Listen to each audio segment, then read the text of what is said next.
Hi everyone, so I'm Rob, and as I said, I'm a PhD researcher in the management school, and I look into fuel poverty, how it's designed, how it's measured, and how we can improve that.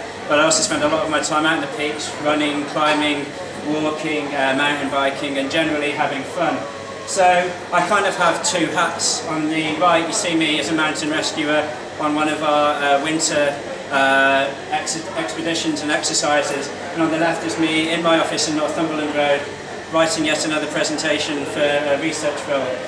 So on the side of this, these are two completely different communities. First of all, a PhD community where it's apparently lonely, apparently very self-directed and one focus on publishing, and then the mountain rescue team, rapid response, apparently very different. But actually this is my office.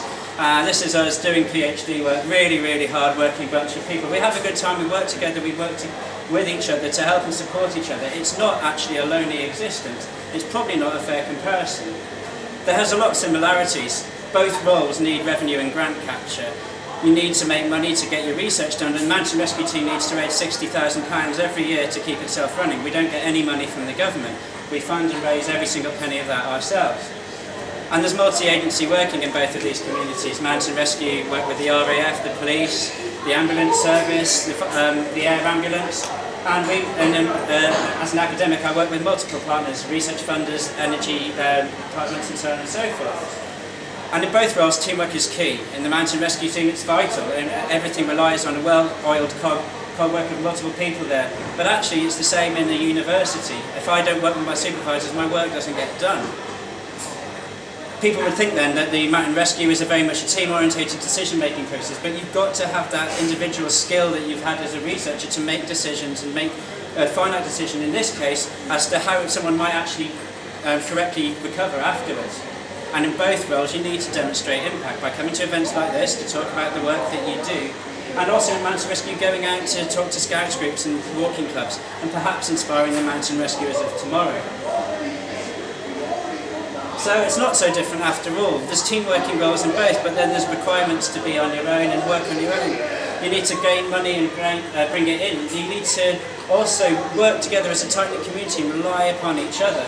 So actually, we know a bit about academia, and we know about the world of mountain rescue, and these are two very different worlds, but they come together in one city in Sheffield. Sheffield is renowned for its outdoors life, and it's renowned for its academia. There's two universities, there's a mountain rescue team, there's the Peak District out there, and whilst these seem like different worlds, they're not. So I thought I'd tell you a bit more about mountain rescue. We're one of 7 teams in Edale Mountain Rescue in the Peak District.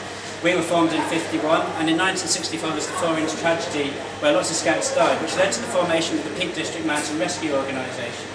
Edale Mountain Rescue Team's got 60 members. They come from loads of different walks of life. We've got multiple academics, we've got consultant anaesthetists, consultant A&E surgeons, we've got nurses, we've got police officers, firemen, researchers, and so on. We have a large aspirant group. We've got 7 people training to be an aspirant at the moment. I've just finished it. It's an 18-month programme. We're training 8 hours a week, every single week for the entire time, learning crag skills, improving your navigation so you can get to a really finite point. And casualty care. Casualty care is something that we're all certified in, so we can give high-level interventions such as morphine. We can do advanced trauma life support and literally make a difference to someone's life and whether they will be there at the end of the day.